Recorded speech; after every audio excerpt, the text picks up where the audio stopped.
তুমি কি একবারও ভাববে না এখনই তোমার বুকে একটা ব্যথা হতে পারে, এই ব্যথাতে তোমার মৃত্যুটা হয়ে যেতে পারে। এতগুলো মানুষ এসেছে, সবাই যে যা করে ফিরে চলে যেতে পারে, আমার নাও যাওয়া হতে পারে। এ যুবক, তোমারও না হয় যাওয়া হতে পারে। কাল যদি তুমি আমি ঘরে গিয়ে ঘুমোই, কাল সূর্য উঠবে, তুমি আমি না উঠতে পারি। এই তো জিন্দেগি তোমার আমার, এই নিঃশ্বাসের কোনো বিশ্বাস নাই। এ যুবক, কবরের জমিনে তোমাকে আমাকে তো দিয়ে আসবে। ওই কবরের জমিনে তুমি আমি কি জবাব দেবো বলো? যখন তোমার মসজিদ ভাঙছে তখন তুমি মেলাতে ব্যস্ত, যখন তোমার মাদ্রাসাকে সন্ত্রাসবাদী শিক্ষা বলা হচ্ছে তখন তুমি জালিম নেতার মিছিলে ব্যস্ত, যখন তোমার কোরআনের ওপরে আঘাত দেওয়া হচ্ছে, কোরআন শেষ হয়ে যাবে, আমার উন্নতি শেষ হয়ে যাবে না, এই রকম সন্ত্রাসীমূলক কথাবার্তা যখন তোমার সমাজে বলা হচ্ছে, এ যুবক, তখন তুমি সেই জালিমের ঝান্ডা ধরে ঘুরে বেড়াচ্ছ। মনে রেখে দিও, আল্লাহ ছাড় দিয়েছে, ছেড়ে দেয়নি। কবরের জমিনে তোমাকে আমাকে যেতে হবে, আল্লাহ পাক কিন্তু জবাব নেবে। আর তুমি যদি মনে করো মৃত্যুর পরে সব শেষ হয়ে যাবে, কবর বলে কিছু না, তাহলে মুসলমান তুমি কে বললে? কেন মুসলমান তো সে যে বিশ্বাস করে আমানতু বিল্লাহি ওয়া মালাইকাতিহি ওয়া কুতুবিহি ওয়া রাসূলিহি ওয়াল ইয়াউমিল আখিরি ওয়াল কদরি খাইরিহি ওয়া শাররিহি মিনাল্লাহি তাআলা ওয়াল বাসি বাদাল মউত, যে বিশ্বাস করে মৃত্যুর পরে আবার উঠানো হবে। ময়দানে মাশর বলে আছে, বিচার ওই দিনে আল্লাহ নেবে, তোমার যৌবনের হিসাব নেবে। আল্লাহ তোমাকে দুটো হাত দিয়েছে, এই হাতের হিসাব নেবে। আল্লাহ তোমাকে দুটো পা দিয়েছে, এই পায়ের হিসাব নেবে। আল্লাহ জবানে কথা দিয়েছে, এই জবানের হিসাব নেবে। আল্লাহ চোখে রোশনি দিয়েছে, দেখতে দিয়েছে, এর হিসাব নেবে। এক কথাই তোমাকে আমাকে আল্লাহ মায়ের পেটে বানালো, আশরাফুল মখলুকাত করে, চাঁদের থেকেও দামি করেছে, সূর্যের থেকেও দামি করেছে, ফেরেশতাদের থেকেও ইজ্জত আলা করেছে, করে দুনিয়া জমিনে পাঠিয়েছে। বান্দারে যা, এই দুনিয়া জমিনে তুই কারবার করবি, ব্যবসা করবি, সংসার করবি, আত্মদা করবি, সব কিছু করবি, কিন্তু একটা কথা মাথায় রেখে, মান আহাব্বা লিল্লাহ ওয়া আবগাদা লিল্লাহ ওয়া আতা লিল্লাহ ওয়া মানআ লিল্লাহ ফাকাদ ইসতাগমাল ঈমান। এ বান্দারে, ভালোবাসবি আমার জন্যে, দুশমনি করবি আমার জন্যে, আত্মদা করবি আমার জন্যে, বিচ্ছেদ হবে আমার জন্যে, তবেই তুই প্রকৃত ঈমানদার হবি। তোর জন্য আমি আল্লাহ চিরশান্তির জান্নাত দেব।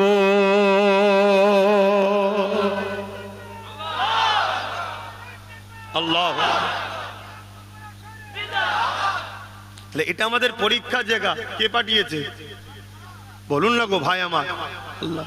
তাহলে আমাদের পরীক্ষা কি? আল্লাহ বলছে ভালোবাসবি আমার জন্যে, দুশ্মনী করবি, লড়াই করবি কার জন্যে? কারোর সঙ্গে আত্মীয়তা করবি কার জন্যে? কারোর সঙ্গে বিচ্ছেদ হবি কার জন্যে?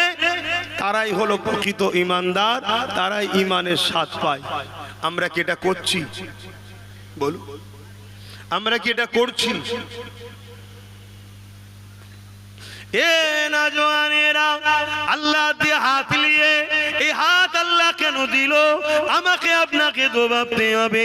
এই হাত আল্লাহ দিয়েছে বান্দারে, আমার দিনের হেফাজত করবি, আমার দিনের খেদমত করবি, গরিবকে সাহায্য করবি, মা বাপের খেদমত করবি, বান্দা নিজের প্রয়োজনের কাজ করবি, বান্দারে হালাল ইনকাম করবি, বান্দা গরিবকে সেবা করবি। এ আমার বান্দারে, এই হাত দিয়ে আমি আল্লাহ আমার কাছে তোর যা প্রয়োজন চাইবি, এই হাত দিয়ে কোরআন ধরবি, এই হাত দিয়ে আলেমদের সঙ্গে মুসাফা করবি। ওরে আমার বান্দা বান্দি রে, এই হাত আমি আল্লাহ দিয়েছি, এই হাতে ইসলামের পক্ষে ঝান্ডাকে ধরবে। যে ঝান্ডাতে ইসলাম বিদ্বেষী আছে, যে ঝান্ডাতে কোরআনের বিদ্বেষী আছে, যে ঝান্ডাতে মুসলমানের খুন রয়েছে, যে ঝান্ডাতে আল্লাহর ঘরকে মিটাবার লক্ষ্য আছে, ওই ঝান্ডা বান্দা ধরবি না। কিন্তু আজকে দুঃখের বিষয়, এই হাতে আমরা মসজিদ বানাচ্ছি না, যারা বানায় তাদেরও সাথ দিচ্ছি না, কিন্তু যারা মসজিদকে মিটাতে চাইছে এই হাত দিয়ে তাদের আমরা সাথ দিচ্ছি। এ যুবক মনে রেখে দিও, এই জমিনের উপরে ফেরাউন ছিল মিশরের বিশাল রাজা, তার রাজত্ব ছিল বিশাল, বিশাল অহংকার, বিশাল গর্ব, সে দুনিয়ার কাউকে পওরা করতো না, কিন্তু আমার আল্লাহ তাকে ছাড় দিয়েছিল, ছেড়ে কিন্তু দেয়নি। আজ আল্লাহ তাকে ধরেছে, সেই মিশরের পিরামিডে দাঁত কেলিয়ে পড়ে রয়েছে, তার রুহের উপরে আযাব হতে লেগেছে। এই পৃথিবীর রাজা ছিল নমরুদ, এই নমরুদ অনেক অত্যাচার করেছে, এই নমরুদ অনেক মানুষের উপরে জুলুম করেছে। এই নমরুদের মোকাবেলায় হযরত আব্বাজান ইব্রাহিম আলাইহিস সালামকে আল্লাহ পাঠালে। ইব্রাহিম নবী নমরুদের বিরোধী করতে লাগলো, নমরুদের অন্যায়ের বিরুদ্ধে বলতে লাগলো, নমরুদের স্বৈরাচারের বিরুদ্ধে বলতে লাগলো, নমরুদের মিথ্যাচারের বিরুদ্ধে বলতে লাগলো, নমরুদের দুর্নীতির বিরুদ্ধে বলতে লাগলো। ইব্রাহিম আলাইহিস সালামের উপরে এমন করে নমরুদ রেগে গিয়ে বিশাল আগুনের কুণ্ডি তৈরি করে ওই আগুনেতে নিক্ষেপ করে দিতে লেগেছে। এই ইব্রাহিমের সন্তানেরা, তোমরা ইব্রাহিম নবীর সন্তান, আমি তুমি সবাই ইব্রাহিম নবীর সন্তান, বলো আল্লাহু আকবার। আমরা খুশি না খুশি নয়? আমরা নবীর একটা সন্তান, কিন্তু কিছু তো বাপের খসলত থাকা দরকার।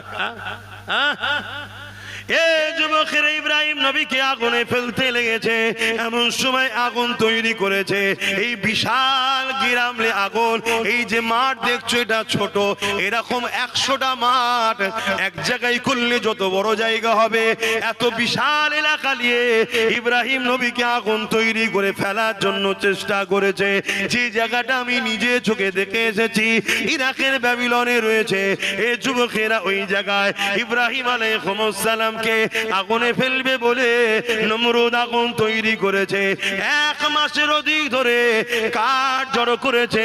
ওই আগুনের তাপমাত্রা এত বেড়ে গেছে, ওই আগুনের কাছে ইব্রাহিম নবীকে ফেলতে যে নিয়ে যাবে, ওই নিয়ে যাবার মতো আর কাউকে পাওয়া যাচ্ছে না।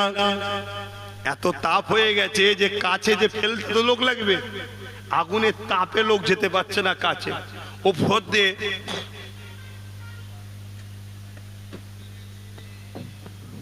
ওপর দিয়ে কোনো পাখি পর্যন্ত উড়ে যেতে পারছে না, ওই তাপে ঝলসে পড়ে যাচ্ছে। ভাবছো কি আগুন?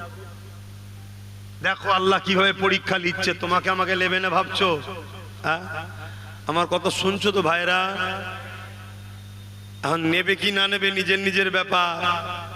মনে রেখে দিও, আমি তোমায় জোর করে বসাইনি। আল্লাহ তোমার কপাল এখনো ভালো রেখেছে যে জান্নাতের বাগানে আল্লাহ বসতে দিয়েছে। বলো আলহামদুলিল্লাহ। এটা তোমাদের নসিব ভালোর প্রমাণ যে এত ভুল করার পরও আল্লাহ জান্নাতের বাগানে বসতে দিয়েছে। এটা জান্নাতের বাগান, উলামারা রয়েছে, জিজ্ঞেস করুন। এখানে বসলে ছোট ছোট গুনাহ আল্লাহ মাফ করে। জোরে বলুন সুবহানাল্লাহ। তা হযরত ইব্রাহিম আলাইহিস সালামকে সেই আগুনে ফেলবে কি করে? এত বিশাল আগুন। ওই সময় ইবলিস শয়তান এসে হাজির, এসে ইব্রাহিম নবীকে কিভাবে ফেলবে নমরুদকে পরামর্শ দিচ্ছে। বলছে একটা কপিকল করো বা চরকি করো, দূর থেকে ঘুরিয়ে ছুঁড়ে ফেলে দেবে আগুনে। কথা মতো কাজ হলো। শুনছ?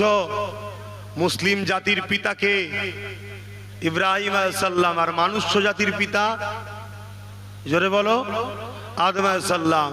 মুসলমান হোক, হিন্দু হোক, খ্রিস্টান হোক, আদিবাসী হোক, সাঁওতাল হোক, বাগদি হোক, দুলে হোক, যেই হোক, প্রত্যেকটা মানুষের পিতা হলো আদম, প্রত্যেকটা মানুষের মা হলো হাওয়া। এই দিক দিয়ে হিন্দুরা আমাদের ভাই বোন হয়, আদিবাসীরা আমাদের ভাই বোন হয়, সব এক বাপের ছেলে আমরা। শুনছো তো? আল্লাহ শুকরিয়া, আমরা বাপ ও মায়ের ধর্মের উপরে আছি। বলুন আলহামদুলিল্লাহ। আমার ভাইয়েরা সব বড় হয়েছে, এক একজন এক এক দিকে চলে গেছে। ভুল করছে কি ঠিক করছে জবাব তিনি নেবে, যিনি সৃষ্টি করেছে। আমি খাওয়াই না, আমি জবাব দিতে যাবো কেন? শুনছেন না শোনেন নেই? আমরা ভাই ভাই মিলেমিশে থাকবো। ও হিন্দু, আদিবাসী, সাঁওতাল, বাগদি, আমরা সব বাপ আদম মা হওয়ার ছেলে, আমরা মিলেমিশে থাকবো ততদিন পর্যন্ত যতদিন তাদের মধ্যে থেকে কেউ আমার ভালোবাসায় আঘাত দেবে না। যে আঘাত দেবে তার সাথে মিশবো না, বাকিগুলোর সাথে মিশবো। ঠিক না বে? ঠিক গো। দোষ করবে একজন আর গাল দেবো সবাইকে? না না না, কথা মাথায় ঢুকছে? তো ভাইরা আমার, হযরতে ইব্রাহিম আলাইহিস সালামকে আগুনে ফেলবে, এমন সময় জিবরাইল সাল্লাম এসে হাজির। এসে ওই চরকি বা যেটা দিয়ে ফেলছে ওটাকে ধরে ফেলেছে। ধরে ইব্রাহিম আলাইহিস সালামকে বলছে, ইব্রাহিম আলাইহিস সালাম আপনি যদি বলেন কিছু সাহায্য করার তো আমি সাহায্য করব। শুনছেন, এরকম একটা টাইমে আগুনে ফেলা হচ্ছে আমাদের বাপকে। আব্বা জান ইব্রাহিম আলাইহিস সালাম কি বলেছিলেন? ওহ, এত হই হই করার কি আছে? কেউ মরবিনি, চিন্তা নেই, তোরা মরবিনি। আর যদিও মরে যাস কপাল ভালো, ভালো জায়গায় মরিছিস। হ্যাঁ, একজনকে এসে বললে শুনতে পেয়েছে যাচ্ছে, এত হই হই করার কি আছে? তোমার জানের থেকেও অনেক দামি আমার নবীর কথা, তুমি বুঝো না তো তাই বকছো। হ্যাঁ, এক ইমাম হাদিস তেলাওয়াত করছেন, এক জগৎ বিখ্যাত ইমাম হাদিস তেলাওয়াত করছেন, হাদিস শোনাচ্ছেন, ছাত্রদের দার্স দিচ্ছেন, শিক্ষা দিচ্ছেন। এমন সময় কি একটা জামার মধ্যে ঢুকে কামড়েছে। ইমাম বান্দা বুঝতে পেরেছে, কিন্তু হাদিসের আলোচনা করেই যাচ্ছে, করেই যাচ্ছে, করেই যাচ্ছে, করেই যাচ্ছে, যতক্ষণ না হাদিসটা শেষ হয়েছে বন্ধ করেনি। যখন হাদিস শেষ হয়ে বন্ধ করেছে তখন তিনার চেহারার রং বা চেঞ্জ হয়ে গেছে, মানে বিষে কালার চেঞ্জ হয়ে গেছে। ছাত্ররা জিজ্ঞেস করছে, হুজুর আপনার চেহারার রং পাল্টাচ্ছে। তখন বলছে, বাবা হ্যাঁ, আমার কি জামার মধ্যে ঢুকেছে বাবা, 100 বার কামড়েছে। কতবার? 100 বার কামড়েছে। দেখো তো বাবা, ওই যে কি বলে ওটাকে, কাঁকড়া বিছে, শুধু কাঁকড়া বিছে, ওই কামড়াচ্ছে। আল্লাহর ওলি ইন্তেকাল হয়ে গিয়েছিলেন। তখন তিনার ছাত্ররা জিজ্ঞেস করছে, হুজুর একবার যখন কামড়ালো আপনি তো তখনই হাদিস বন্ধ করে দেখতে পারতেন। আল্লাহ পাকের ইমাম বান্দা বলছে, শোনো বাবা, আমার জান আগে না, নবীর হাদিসটার সম্মান আগে। জোরে বলুন সুবহানাল্লাহ। আমরা কি করছি? এ যুবক, তোমাদেরকে কেউ কি জান্নাতের সার্টিফিকেট দিয়ে দিয়েছে নাকি? না, আল্লাহ পাক কমজোর হয়ে গেছে, তোমাদের বিচার করতে পারবেন এরা মনে হচ্ছে। আর না, তোমাদের এই নেতা নেত্রীরা তোমাদের পাশে কিয়ামত দিন দাঁড়াবে মনে হচ্ছে। হ্যাঁ, এরকম কিছু ব্যাপার আছে নাকি? এ শয়তানগুলো আগে কোন জাহান্নামে ঢুকবে কোনো ঠিক আছে? হ্যাঁ,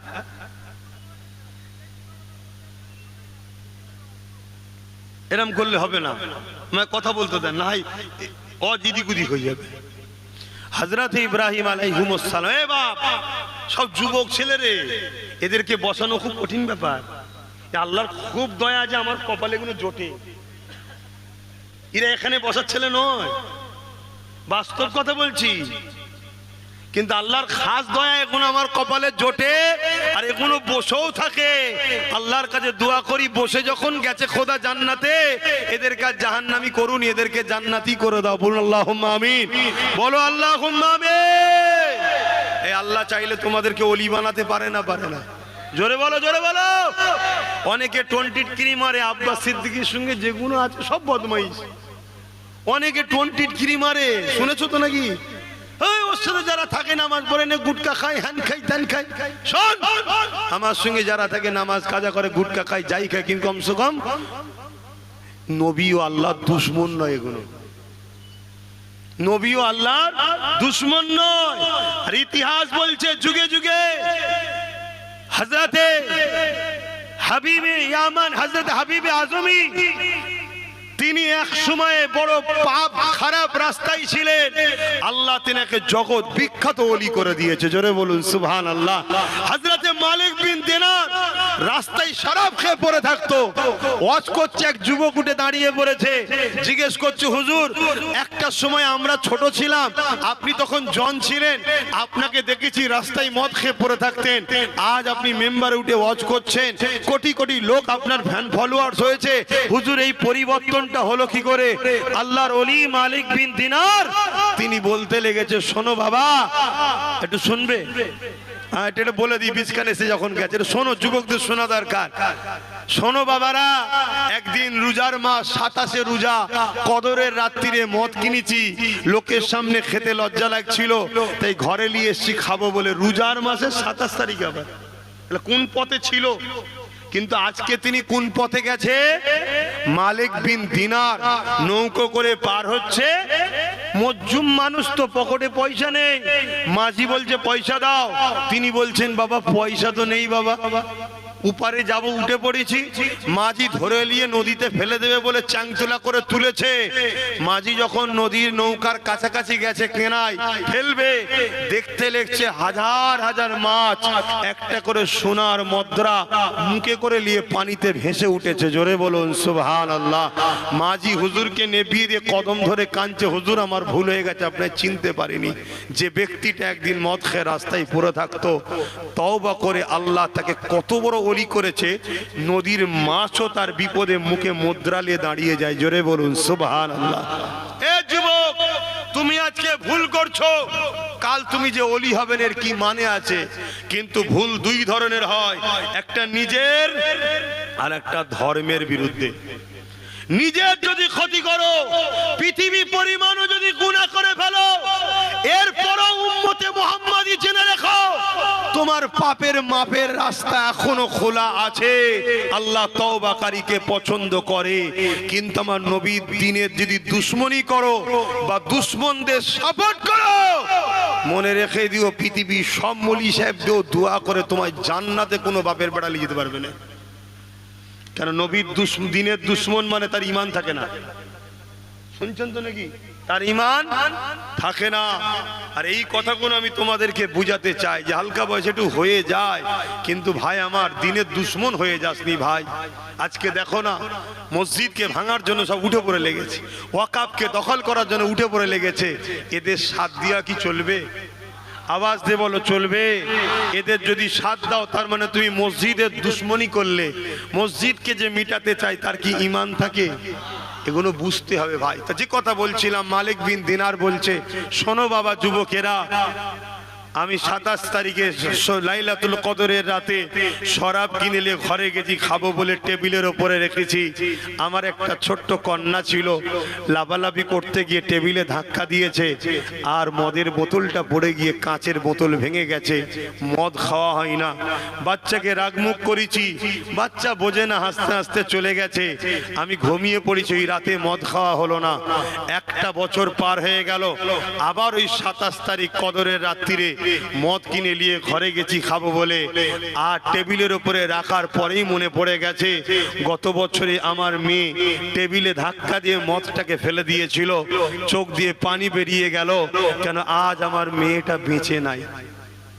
শুনছো? যদি থাকতো আজও হয়তো বাচ্চাটা ধাক্কা দিত, মদের বোতলটা পড়ে যেত। এই যে মেয়েটা বেঁচে নাই, মদের বোতল পড়ে গিয়েছিল, এই দুঃখে চোখ দিয়ে পানি এসে গেল। আমি মালিক ওই দিন আর মদ না খেয়ে ঘুমিয়ে পড়লাম। যখনই ঘুমিয়ে পড়েছি, মন দিয়ে শোনো যুবক, কাউকে কাউকে আল্লাহ খাস রহমত দ্বারা হিদায়েত করে, কিন্তু ওই হিদায়েতটা কায়নাতের জন্য শিক্ষার কারণ রয়ে যায়। এ থেকে শিক্ষা তোমাকে আমাকে নিতে হবে। ওই রাত্রে যখন ঘুমিয়ে পড়েছি, আমি দেখতে লেগেছি বিশাল এক অজগর সাপ আমার পিছনে ধাওয়া করেছে আমাকে খাবে বলে। আমি তখন এই সাপের তারায় ছুটতে লেগেছি। কিছু দূর ছুটার পরে এক বয়স্ক দুর্বল জীর্ণ সুগা একটা বয়স্ক লোককে দেখতে পেলাম। তাকে বললাম, ভাই আমায় বাঁচান, এই সাপ আমাকে খেয়ে ফেলবে।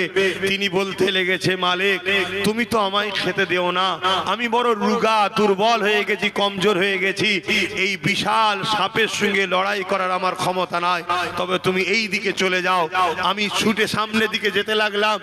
এক বিশাল পাহাড় দেখলাম, পাহাড়ের উপরে উঠলাম, সাপ কিন্তু পিছনে ছুটছে।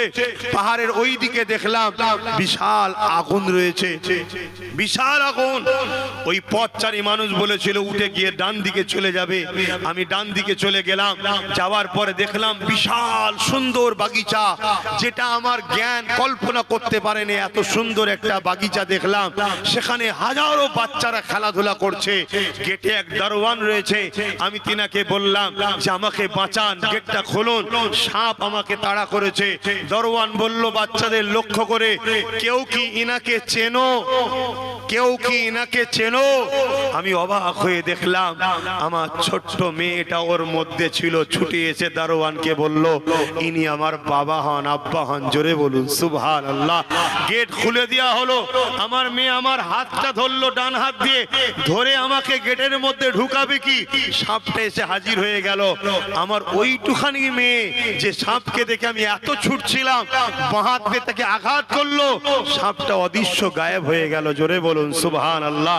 মেয়ে আমাকে বলতে লাগলো বাবা এই সাপটা কে জানেন, আর রাস্তার যে বয়স্ক মুরব্বীটা কে জানেন, আর ওই যে পাহাড়ের ভেতরে যে আগুন দেখছেন ওটা কি জানেন, আর যেখানে এখন আপনি আছেন এটা কি জানেন? আমি বললাম না মা জানি না। বলো মা কি হয়েছে? তখন আমার মেয়ে বলতে লেগেছে বাবা ওই যে সাপ ওটা হলো আপনার নফস। ওটা কি? নফস, যাকে আপনি দুনিয়ায় খাইয়ে খাইয়ে মোটা করেছেন, যাকে আপনি আল্লাহ বিরোধী কাজ করে নফসকে খুশি করেছেন, শয়তানের তাবেদারি করে গান যাত্রা সারা বেশরিয়াতি কাজ করে আপনি যাকে খুশি করে শক্তিশালী করেছেন, সেটা হলো এই নফস, যে আজকে সাপের আকার নিয়ে আপনাকে তাড়িয়ে তাড়িয়ে জাহান্নামের দিকে নিয়ে যাচ্ছে। আর রাস্তায় যে মুরব্বিটাকে দেখেছেন সেটা হলো আপনার রূহ, যাকে আপনি কখনো খেতে দেন না, অর্থাৎ নামাজ দেন নে, রোজা দেন নে, রুহের খোরাকে কোনো হজ দেন নে, দান খায়রাত করেন নে, দরুদ পড়েন নে, আল্লাহ রাসূলের পক্ষে থাকেন নে। তাই রূহটা আপনার বড় দুর্বল, যেটা মানুষের সুরাতে দাঁড়িয়েছিল, তাই সাপের মোকাবেলা সে করতে পারেনি। ওই যে গর্তটা দেখছেন ওই আগুন, ওটা ছিল জাহান্নামের, ওখানে নিয়ে যে আপনাকে ফেলতে চাইছে। আর যেটা দেখছেন এটা হলো জান্নাতের একটা বাগিচা। নাবালক বাচ্চারা ইন্তেকাল করলে তাকে আল্লাহ এখানে রাখে। জোরে বলুন সুবহানাল্লাহ, আরো জোরে বলুন সুবহানাল্লাহ। এ যুবক ঘুমটা ভেঙে গেল, উঠে কাঁদতে শুরু করলাম। সকাল হলো, আল্লাহর ওলির দরবারে গিয়ে তওবা করলাম, বায়াত হলাম। সেদিন থেকে আমার আল্লাহ আমাকে ইজ্জত ওয়ালা করলো। আজ মেম্বারে দাঁড়িয়ে তোমার কাছে আলোচনা করছি। হে যুবক, তুমি আজ ভুল করছো, আসো আমাদের সঙ্গে বন্ধুত্ব করো, আসো উলামাদের কাছে আসো, তাদের সঙ্গে বন্ধুত্ব করো।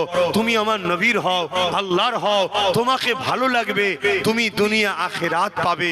এ দুনিয়ার নেশা, ছোট হুজুর বলতেন বাবারা গিলটি চমকে শোনা ভুলে গেলি, এ দুনিয়া গিলটি, চোখের খিদে, চোখের নজর, চোখ তোমাকে ধোঁকা দিচ্ছে।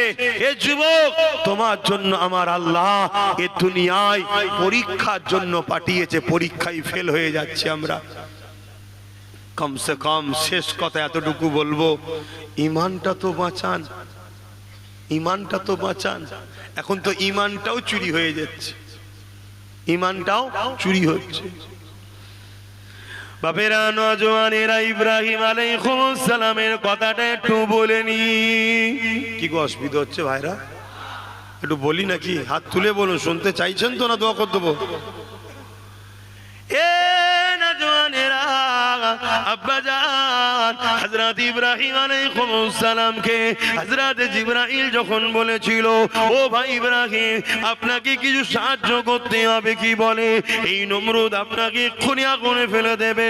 ইব্রাহিম আলাইহিস সালাম যে বিশাল আগুন চোখের সামনে দেখতে লেগেছে, এই আগুনে এক্ষুনি ছুঁড়ে ফেলা হবে, এই রকম একটা কঠিন টাইমে আমাদের আব্বাজান ইব্রাহিম সাল্লাম কি বলেছিলে, এ জালিম, এ হযরত জিবরাইল সাল্লাম, এ হযরত জিবরাইল আলাইহিস সালাম, না না না, আপনার কোনো সাহায্য লাগবে না, আপনি নিখুঁত টাইমে আপনি আমাকে ডিস্টার্ব করবেন না, আপনি চলে যান, এটা আমার আল্লাহ আমাকে পরীক্ষা নিচ্ছে। আমি যে বলেছিলাম ইব্রাহিম আল্লাহকে ভালোবাসি, এই আল্লাহ পাক আমার প্রেমের পরীক্ষা নিতে লেগেছে। আমার আল্লাহ তো তিনি, যিনি ইচ্ছা করলে এই নমরুদের আগুনের মধ্যে আমাকে বাঁচাতে পারে, আর তিনি যদি নমরুদের আগুনে ফেলে আমাকে খুশি খুশি হয়। আমি আমার আল্লাহকে এত ভালোবাসি, নমরুদে আগুনে একবার নয় আবার যদি জান দেয়, আবার যদি ফেলে, আমি আমার আল্লাহর খুশির জন্যে 1000 বার পুড়তে রাজি আছি। আরো জোরে বলুন সুবহান।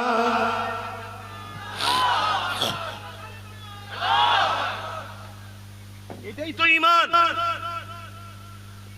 আমার আল্লাহ আমাদেরকে পরীক্ষা নেবে। ভালো যে বাসি বলছি আল্লাহকে, এর পরীক্ষা নেবে না নেবে না? কাউকে গরিব বানিয়ে পরীক্ষা নেবে? গরিবের উচিত এ কথা বলা, আল্লাহ যদি আমাকে না খাইয়ে খুশি হয়, আমি আমার আল্লাহকে এত ভালোবাসি, আমি হারাম খাবো না, কারো পা চেটে খাবো না, কারো মোড়া মুরগির বিরিয়ানিও খেতে যাব না। আমি আমার আল্লাহর খুশির জন্য না খেয়ে থাকবো। আল্লাহ যাতে রাজি, আমিও তাতে রাজি। জোরে বলুন সুবহানাল্লাহ। এটা জানবে আল্লাহর পরীক্ষা। কি গো বলতে পারবে না? হ্যাঁ, লোভে পড়ে যেওনি আমার কম, লোভে পাপ, পাপে মৃত্যু। আজ আম্মা জান খাতুনে জান্নাত, আমার মাইকের আওয়াজ কি আমার মায়েরা শুনছে? শুনতে পাবে তো? আমার মায়েরা একটু শোনেন এবারে, আপনাদের উদ্দেশ্যে বলছি।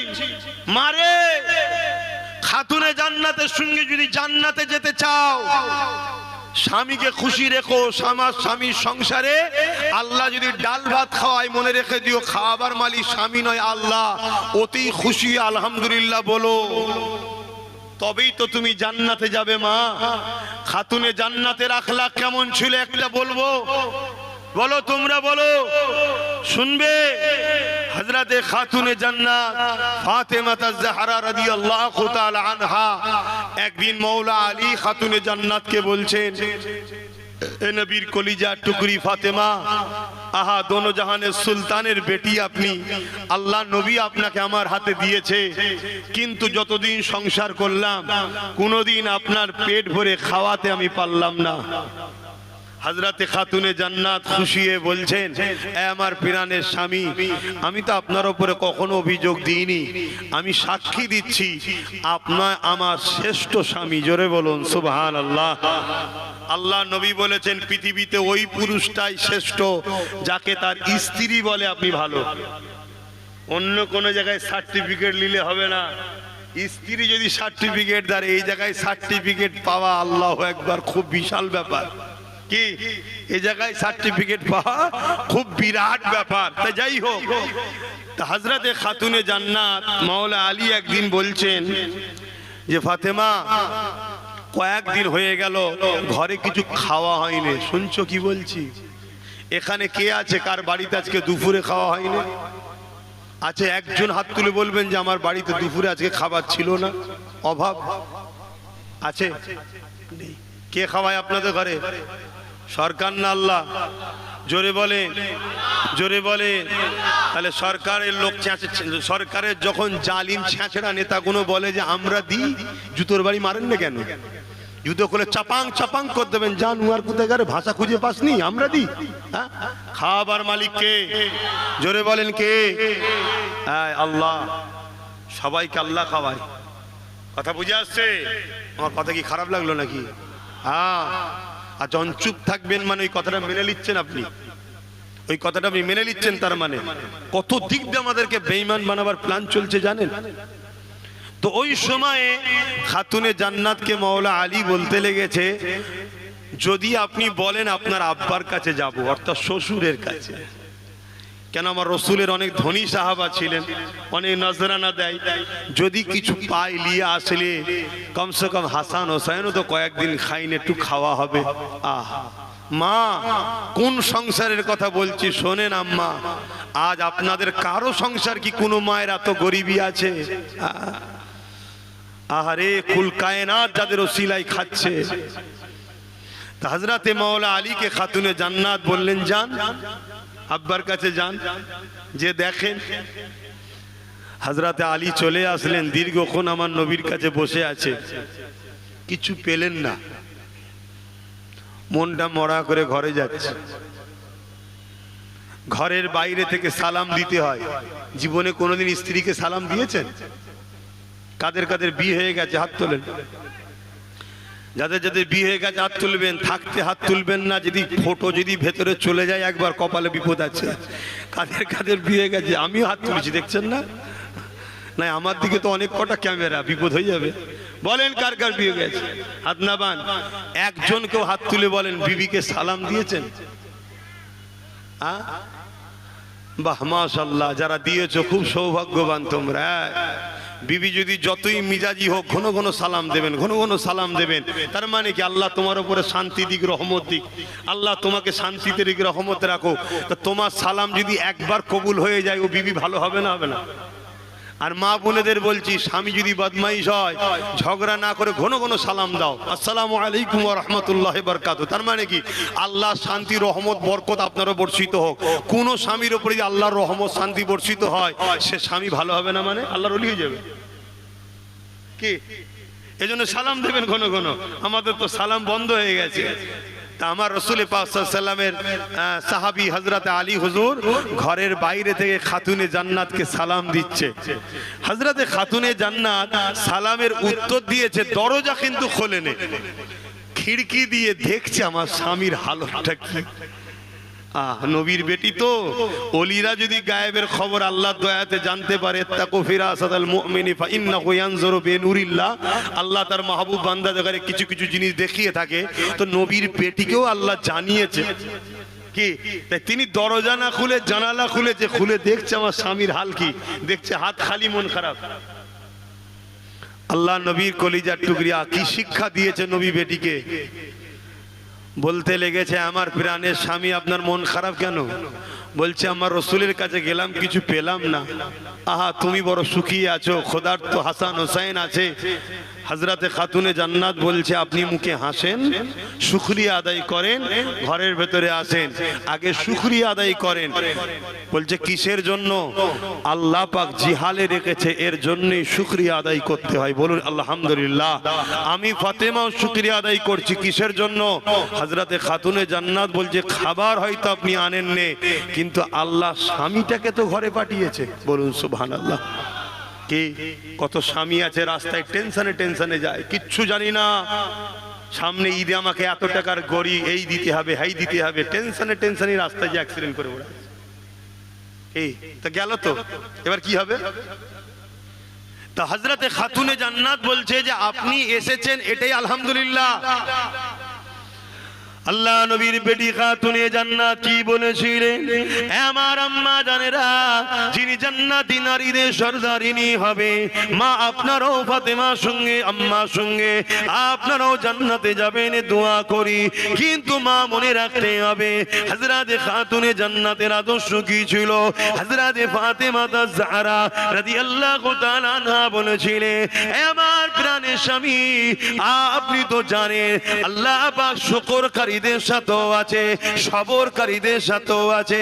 অর্থাৎ আল্লাহ খাওয়ালে, সুস্থ ভালো রাখলে আলহামদুলিল্লাহ বলবো, এই শুকরকারীদের সঙ্গে আল্লাহ আছে। আর যদি আল্লাহ না খাওয়ায়, অভাব যদি হয়, সবর যদি করে, তার সঙ্গেও আল্লাহ আছে। আমার প্রাণের স্বামী, আমরা কেমন আল্লাহকে ভালোবাসি। আমার আল্লাহ যদি ফাতেমাকে, হাসান হোসাইনকে আপনাকে না খাইয়ে যদি পরীক্ষা নিয়ে খুশি হয়, আমরা কেন আল্লাহর খুশির জন্য না খেয়ে পরীক্ষায় আল্লাহকে রাজি করতে পারবো না? এই বলে দিয়ে যায় আমার মা বোনেরা, এই দুনিয়া বড় চক্রান্ত করতে লেগেছে আমাদেরকে আল্লাহ রসুল থেকে সরাবে বলে। যদি কোনো পুরুষের ইনকাম হারাম হয়, ভুল হয়, সেই স্ত্রী যদি ওই স্বামীর পয়সা খায়, কিয়ামতের দিনে স্ত্রীকে আল্লাহ ধরবে না, ওর কৈফিয়ত স্বামীকে দিতে হবে।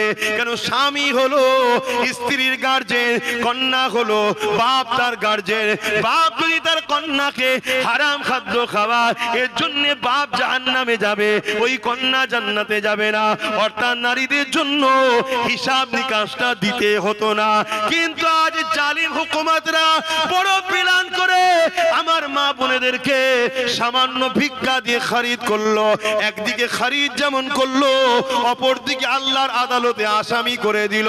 কেননা যে 1000-1500 টাকা দিচ্ছে, এই টাকাটা কিসের আপনারা কি জানেন? কথা বলছে না তো? এটা একটা পরিকল্পনা।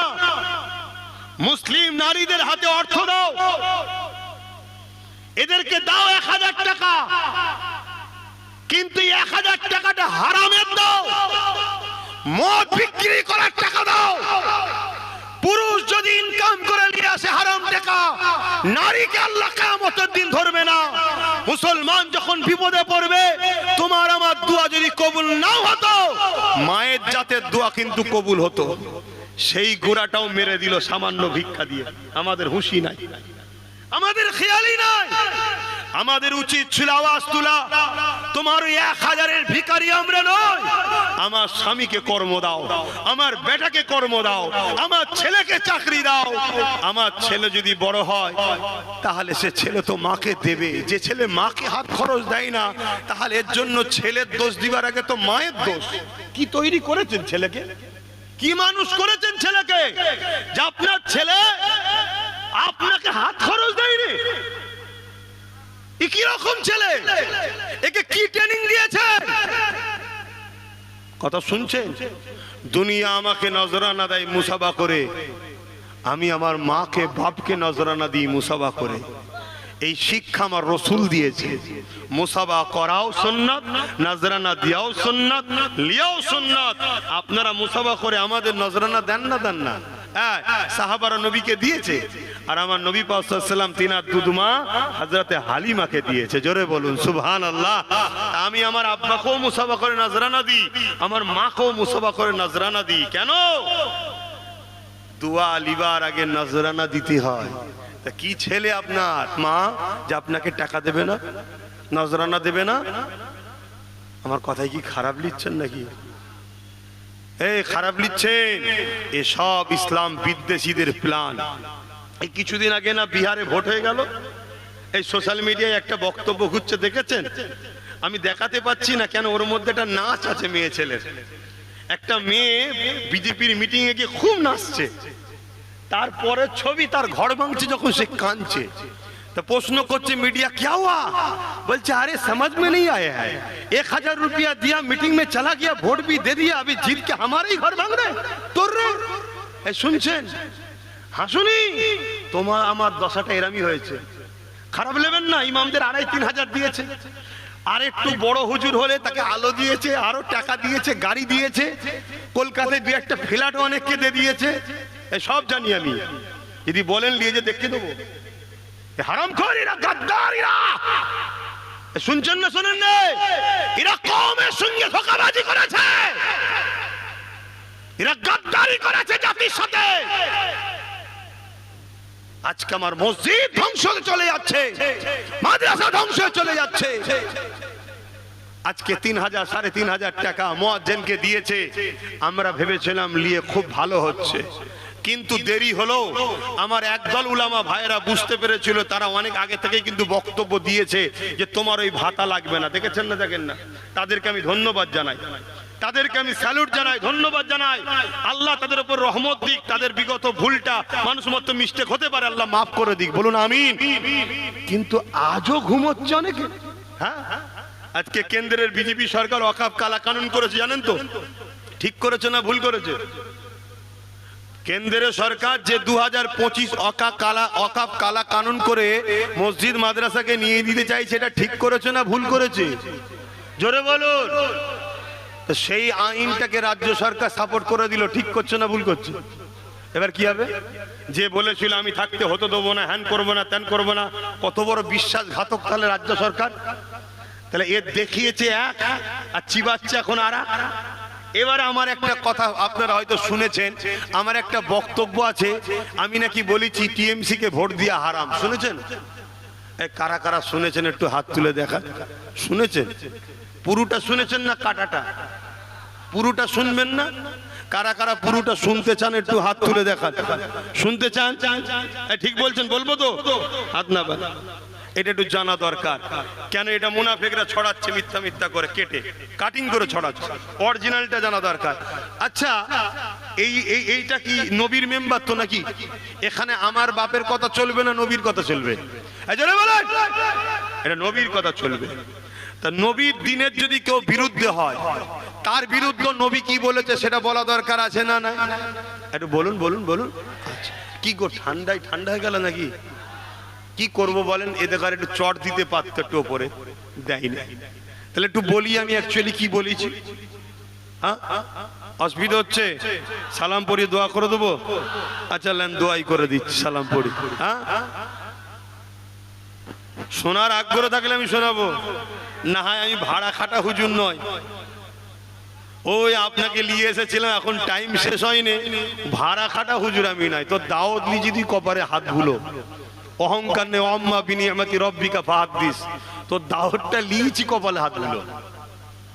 তুই ভালোবাসিস এসেছি, হ্যাঁ টাইম দিয়েছে, এইখান থেকে এই সময় করবো, ভাল লাগলে করবো, না ভাল লাগে করবো না, কথা শেষ। তুই তো আমার ভাই হোস, কথা বলবি মানে? কথা খারাপ লাগছে নাকি? অহংকারী মনে হচ্ছে? না, এটা ভালোবাসার দাবি, এটা ভালোবাসার দাবি। তোকে অনেকদিন ধরে খুঁজছি, দেখতে পাইনি কেন?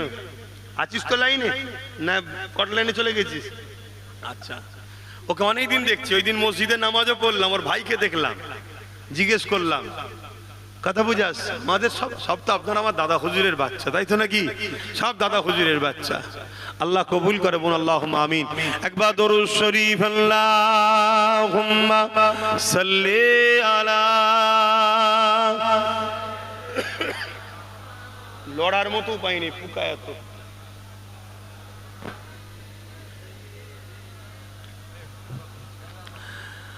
रातें भी मदीने की, बातें भी मदीने की, रातें भी मदीने की, बातें भी मदीने की, जीने में जीना है, क्या बात है जीने की। आरो जोरे बोलो।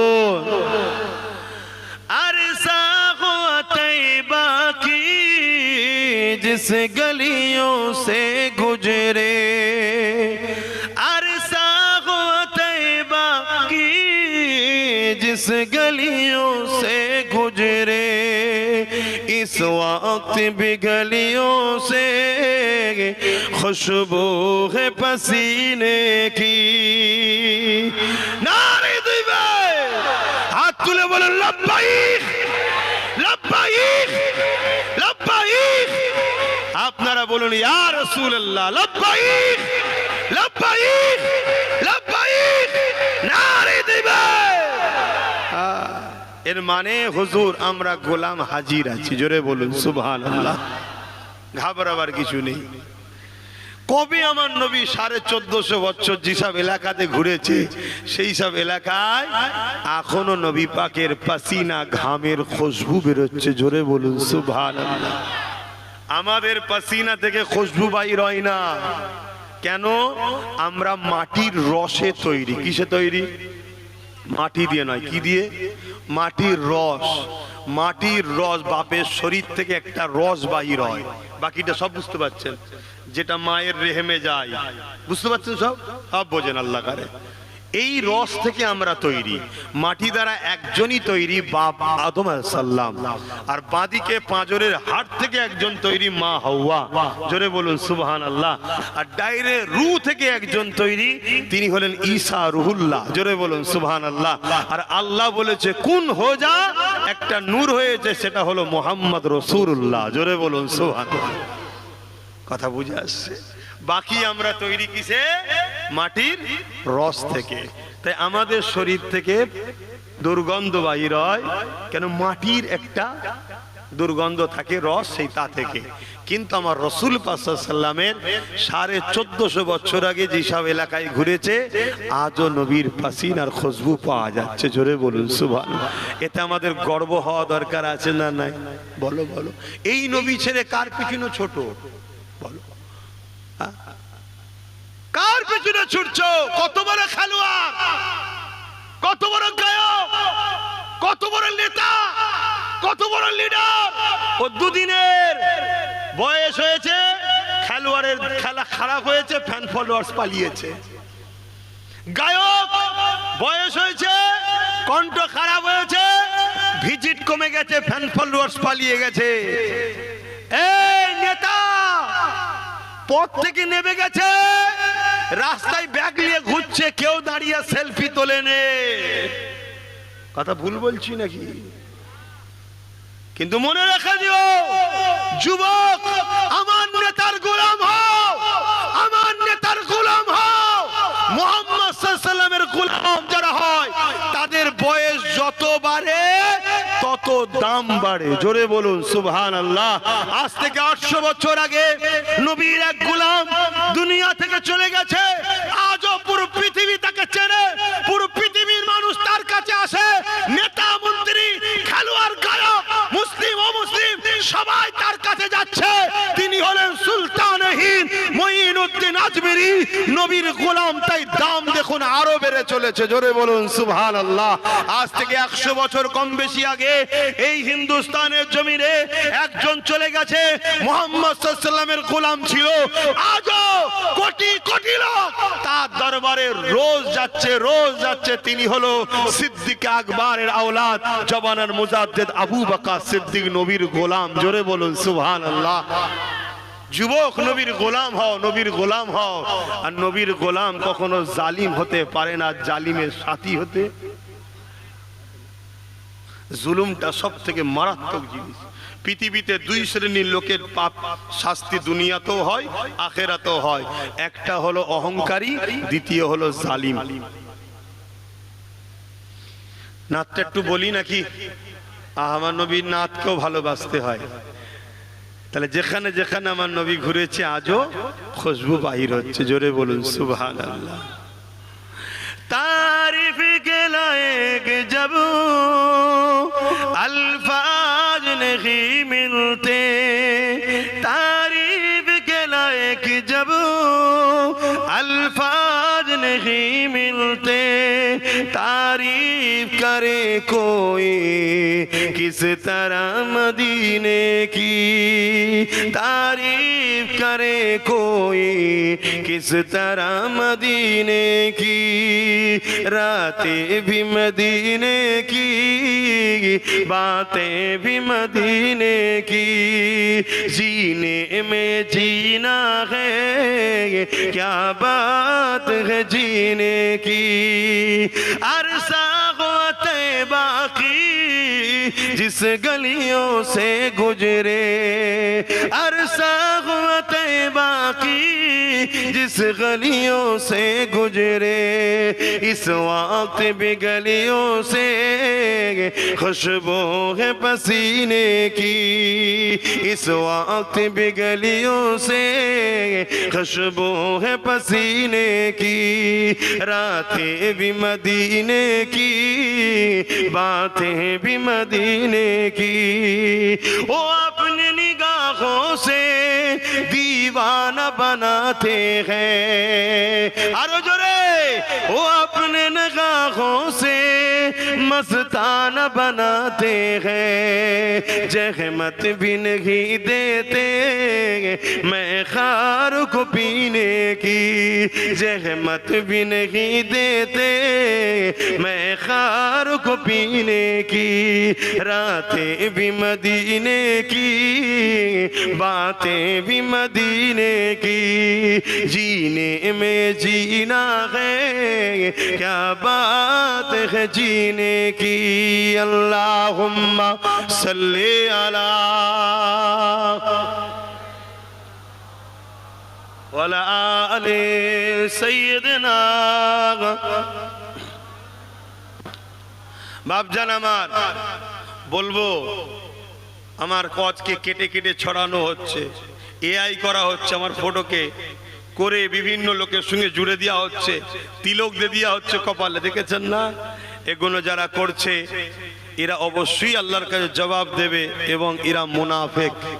এদের যদি দম থাকে তা সামনে এসে প্রতিরোধ কর না। কথা বুঝে আসছে না? না, এগুলো চক্রান্ত চলছে। কেন? যাতে করে আমার কওমের মানুষ আমার সাথে না চলে আসে। কেন এ কওম যদি আমার সাথে চলে আসে, আচ্ছা আচ্ছা ফেরাউনের সমস্যা হবে। কথা শুনছেন তো নাকি? এই কওমকে আমি জাগাবো, এ কমকে আমি বুঝাবো। যেমন জায়গাতে গিয়ে আমি এ কমকে শুনিয়েছি যে রসুল বলছে কেউ যদি জুলুম করে, রসুল কি বলছে? আমার ওলামা ভাইরা রয়েছে, মেশকাত শরীফের হাদিস, কেউ যদি জালিম হয় জুলুম করে, শুনছেন মৌলানা ভাইরা, কেউ যদি জালিম হয় জুলুম করে, রসুল বলছে কেউ যদি জালিম হয় জুলুম করে, জানার পরও তুমি যদি তার সাথ দাও তুমি ইসলাম থেকে বেরিয়ে যাবে। শুনছো তো? এই কথাটা জাতিকে জানাতে হবে না হবে না? এক কথা বলো, এই জাতি কি চাও ইসলাম থেকে বেরিয়ে যেতে? তাহলে এই জাতিকে জানানো দরকার তো। কিন্তু অনেকেই তোমাকে জুলুমের সাথে তাদের সাথে ডাকছে না, ডাকে না। তাহলে এই কথা যখনই বলে দেবো, এ কম নামাজ হয়তো কাজা করেছে, রোজা হয়তো কাজা করেছে, গান হয়তো শুনেছে, কিন্তু মোহাম্মদ রসুলের যখন ব্যাপার আসে এ কম তখন কিন্তু সংগঠিত ঐক্য নবীর ডাকে সাড়া দেয় না, দেয় না। এটাই হলো জালিমদের ভয়। তাই আমার আজকে কাটিং করছে, কেটে ছড়িয়েছে। আব্বাস সিদ্দিকী দেখো বলছে টিএমসি কে ভোট দেওয়া হারাম, আর আরেকজন মুরব্বির বক্তব্য দিয়েছে, সে বলছে দেওয়া যায়। তা কারটা মানবো? এটা একটু বিস্তারিত জানা দরকার আছে তো। হ্যাঁ, কারণ ইমানের মামলা। আমি আবার বলছি, গুনাহ যদি করে ফেলো আল্লাহর কাছে কাঁদলে তওবা কবুল করবে, মাফ করে দেবে। যদি মাফ নাও হয়, গুনাহ করার জন্য জাহান্নামে গিয়ে যা গুনাহ করেছো ততদিনের শাস্তি মিটে যাওয়ার পর ইমান থাকার জন্য জান্নাতে যাবেই। জোরে বলুন সুবহানাল্লাহ। আর ইমান যদি চলে যায়, কথা বল, তাহলে এই জন্য সজাগ করা দরকার আছে না নাই? কারা কারা শুনতে চান আরো একবার সাক্ষী দেন। কথা ঠিক বলছেন তো? হাত নাবান। কিন্তু অনেকে হয়তো এই সুযোগে ভেতরে ভেতরে হাত নাও তুলে থাকতে পারে। তাই আমি একটু সালাম পড়িয়ে যদি কারো শুনতে অসুবিধে থাকে ওই সুযোগে তাদেরকে একটু বাইপাস করে দিতে চাইছি। যারা শুনতে চান সালামের পরে বসবেন, তাদেরকে আমি শোনাবো। কারণ জোর করে কখনো ধর্ম হয় না, এটা অন্য ধর্ম নয়। আজকে দেখছেন না পিটাচ্ছে কেমন, বল বল বল, এটা ওই সব ধর্ম নয় যে জোর করে একে 47 দিয়ে বলবো আল্লাহকে মানবি বল, নাই মেরে দেবো। ও যদি বলে মানি, হয়ে যাবে মুসলমান, হয়ে যাবে। না না, এখান থেকে আল্লাহকে মানা, নবীকে মানা, এর নাম হলো ঈমান। আসো একটু সালামটা দিয়ে নি। ইয়া নবী সালাম।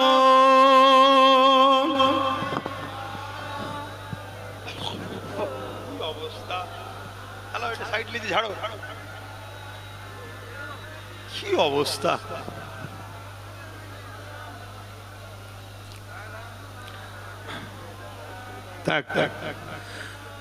তাহলে আল বদর আলাইনা মিন শানিয়াতিল ওয়াদা وجب الشكر علينا ما دعا لله أحداي يا نبي سلام يا رسول يا حبيب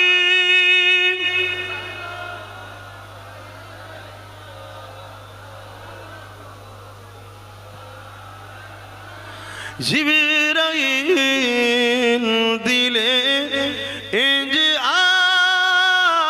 আওয়াজ, খুলে দাও আসমানের দুয়ার, এসেছেন নবী ঈদের সরদার, করিতে আল্লাহ আরো দিদার। ইয়া নবী সালাম,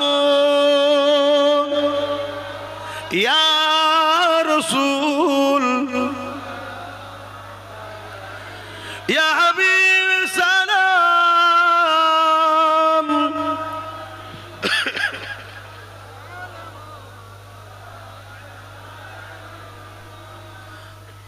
আলহামদুলিল্লাহ, আল্লাহ যেন আমাকে আপনাকে নবীর দরবারে হাজির করেন, বলুন আমিন।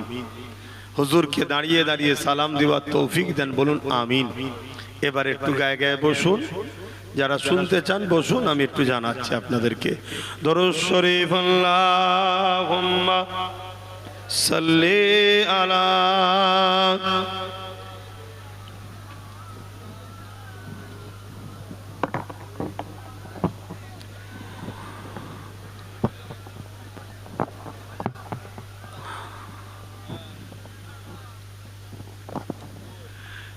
जहाँ रोज़ाए पाके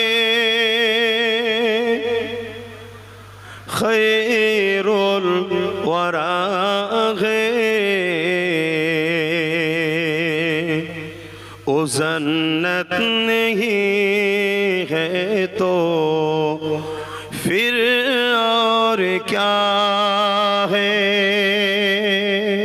बोलून ना सुभान अल्लाह। যেখানে আমার নবী আছেন রওজা মুবারক, ওটা জান্নাত নয় তো আবার কি? জাহা রওজায়ে পাকে খৈরুল ওয়ারা হে, ও জন্নত नहीं है तो फिर और क्या है, कहाँ मैं कहाँ मदीने की गलियां, कहाँ मैं कहाँ मदीने की गलियां, ये किस्मत नहीं है तो फिर और क्या है, जहाँ रोज़ाए पाके खैरुल वरा है, ओ जन्नत नहीं है तो फिर और क्या है। मोहम्मद की अजमत को क्या पूछते हो, मोहम्मद की अजमत को क्या पूछते हो, साहिबे काबा कौसन ठहरे, बसर की शरे अरसे मेहमान नवाजी, बसर की सरे अरसे मेहमान नवाजी, ये अजमत नहीं है तो फिर और क्या है, जहाँ रोज़ाए पाके खैरुल वरा है, वो जन्नत नहीं है तो फिर और क्या है। अल्लाहुम्मा सल्ली अला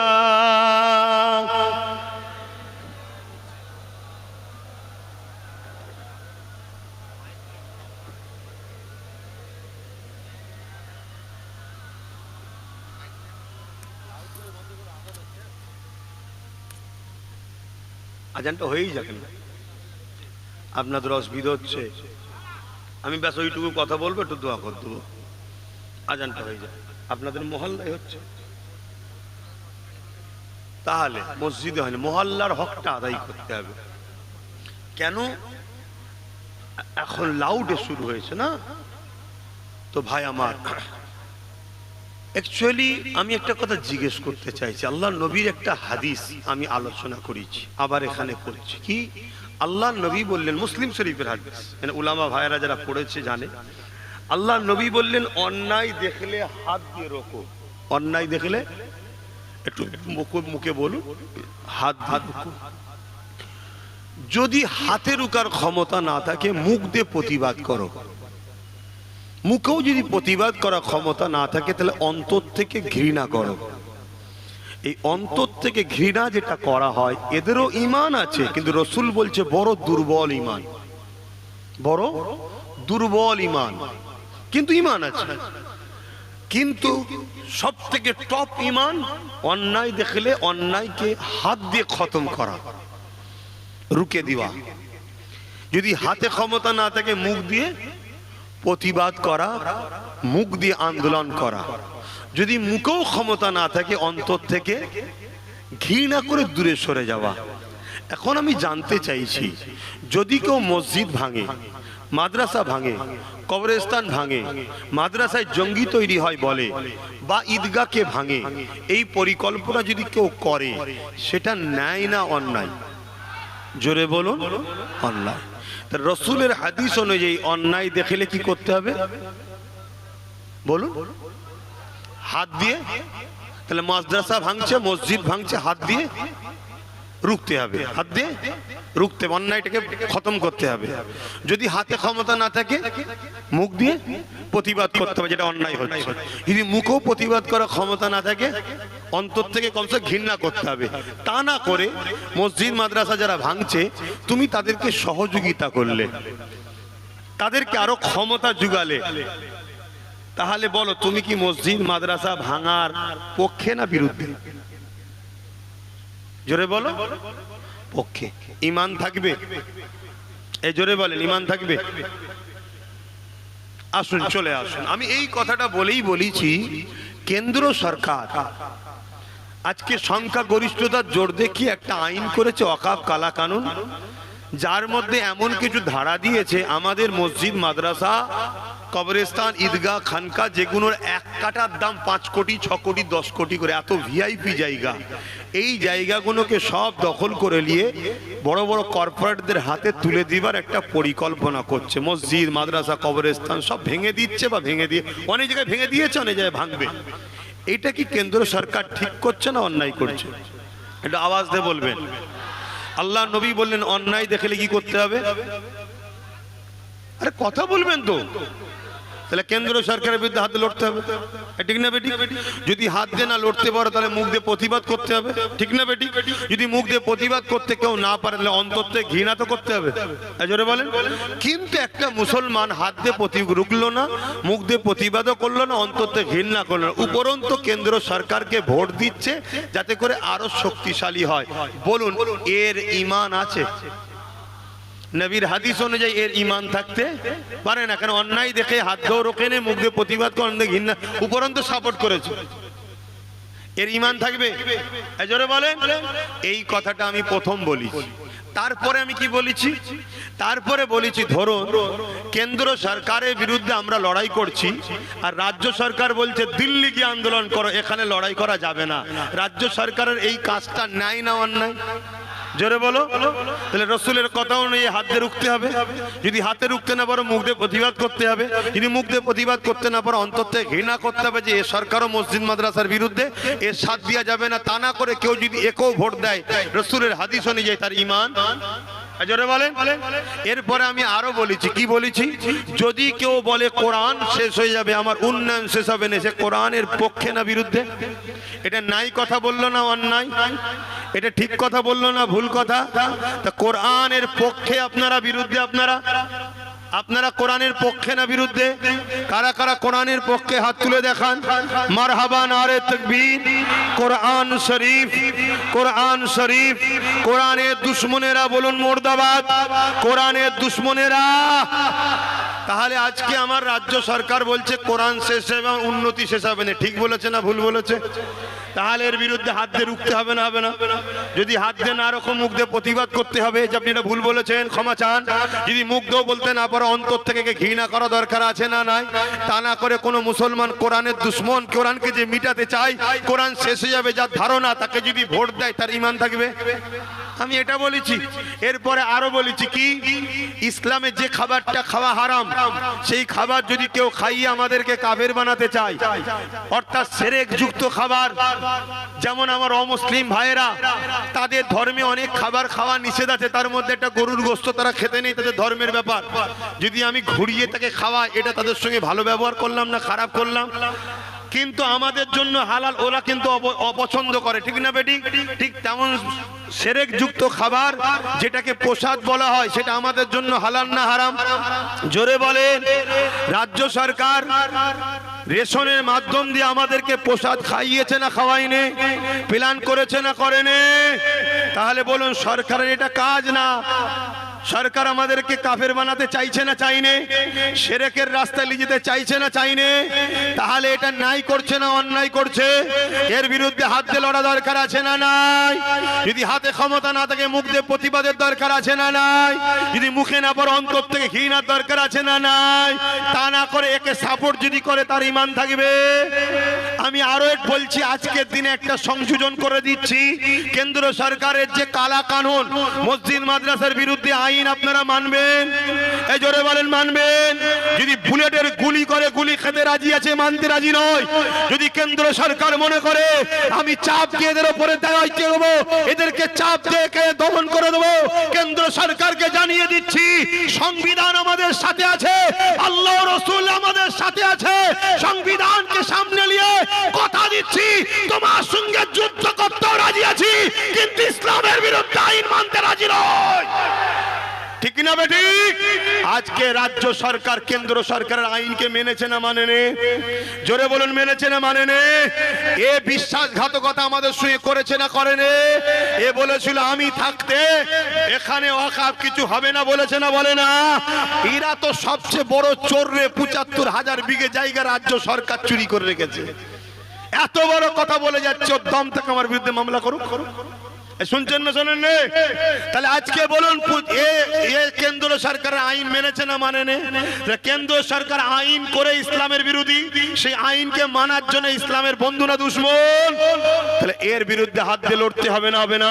যদি হাতে ক্ষমতা না থাকে মুখ দিয়ে প্রতিবাদ করতে হবে না হবে না? মুখে যদি না থাকে অন্তত ঘৃণার দরকার আছে না নাই? তা না করে আপনি যদি সাপোর্ট করেন, ভোট দেন, তার মানে আরো শক্তিশালী হও। ওয়াকফ নিয়ে যে বলবে তাকে জেলে দেবো। যেমন ভাঙরের ছেলেরা ওয়াকফ নিয়ে আন্দোলন করেছিল, আপনারাও করেছেন। কি করেছেন তো নাকি? হ্যাঁ, ভাঙরের ছেলেদের নামে কেস হয়েছিল জানেন না? প্রায় ৩,০০০-এর কাছাকাছি ছেলের নামে কেস হয়েছে, কম বেশি। কেন কেস করেছিল? ওরা ওয়াকফ নিয়ে বলেছিল। কে কেস করেছে? রাজ্য শাসক। কিসের জোরে? রাজ ক্ষমতার জোরে। কি করে রাজ ক্ষমতা হয়? ভোট যখন দেওয়া হয়। তাহলে আমরা যদি এরকম মুসলিম বিদ্বেষী, ইসলাম বিদ্বেষী, কোরআন বিদ্বেষী, মসজিদ মাদ্রাসা বিদ্বেষীকে ভোট দিই, এই আমাদের ঈমান থাকবে? তো এই কথাটা জাতিকে জানানো দরকার আছে না নাই? বিগত দিন কেউ বলেছিল মাদ্রাসায় জঙ্গি তৈরি হয়, আমরা তার পাশ থেকে সরে গেছি না যাইনি? সে তার ভুলটা স্বীকার করেছে না করেনি? তাহলে আমরা যদি এদেরকে ঠিকভাবে না বলি, এরা এদের ভুলটাকে স্বীকার করবে না। তাই আজ আপনাদেরকে বলে যাচ্ছি, আচ্ছা আজানটা হয়ে যাক, ধৈর্য থাকলে বসবেন, না থাকলে চলে যাবেন। আমি কাউকে ধরে রাখা ছিল না।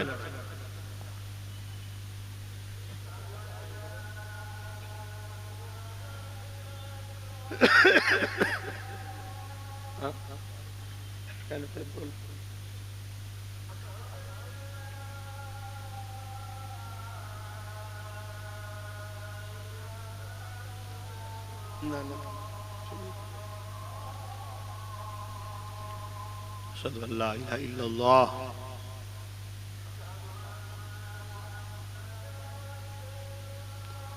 صلى الله عليه وسلم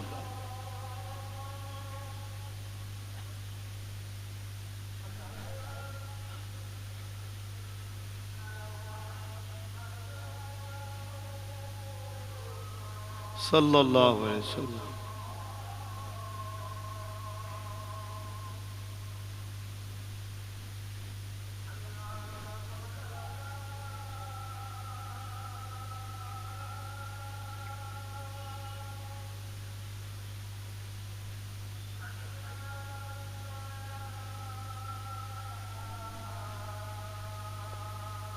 لا حول ولا قوة إلا بالله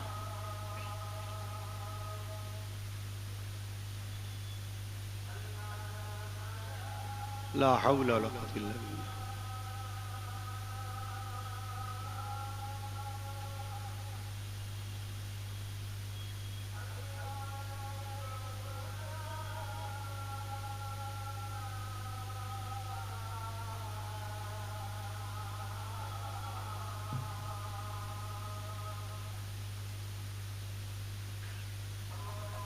আল্লাহু আকবার, আল্লাহু আকবার।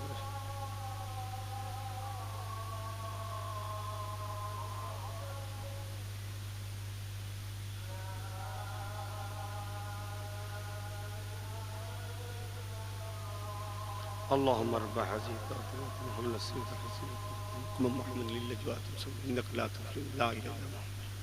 যা কাজান হয়ে গেছে একদম ছোট করে দিচ্ছি। তাহলে বলুন, এই কথা বলা কি আমার অন্যায় হয়েছে? আমি আমার ধর্মের বিরুদ্ধে বলেছি না পক্ষে বলেছি? মসজিদ মাদ্রাসার পক্ষে বলেছি না বিরুদ্ধে বলেছি? তাহলে মসজিদ মাদ্রাসার পক্ষে যখন বলেছি, কোন শয়তানের বিরুদ্ধে গেছে তুমি অত চিন্তা করছো কেন? কিন্তু না, কিছু মুনাফেক মুসলমান আছে না নাই? গাছ না হলে গাছকে কাটতে, এ জাতের সবচেয়ে বড় ক্ষতি করছে আমাদের মধ্যে কিছু গাদ্দার আছে। আর নাই বলুন, এই এলাকাগুলোই আমরা চাইলে এক চান্সে আমাদের ক্ষমতায় আনতে পারি না? পারি না? এই যে গঙ্গা বলুন, ভাঙর বলুন, ভাঙর বলুন, হাড়ুয়া বলুন, এই আমডাঙ্গা বলুন, এইসব জায়গায় এক চান্স আমাদের হাতে চলে আসবে না? আসবে না? কিন্তু আমাদের মধ্যে কিছু গাদ্দার মুনাফেক মুসলমান আছে। কথা বুঝে আসছে? তাহলে আজকে বলুন, এই জন্যই বলেছিলাম যে চেয়ারের একটা পায়া দরকার। যে সরকার বসে আছে, ওর যদি তিনটে থাকতো, একটা যদি আমাদের থাকতো, ওই চেয়ারে বসে বলতে পারতো দিল্লি চলে যাও। কেন বললেই বলতেন ওট আমার পাটা খুলে নেবো, তিনটে চেয়ার বসা যায় না, সরকার পড়ে যেত না? যেত না? এটাই আমার বক্তব্য ছিল, নিজের হাতে পাওয়ার তৈরি করো, লুহা না হলে লুহাকে কাটা যায় না।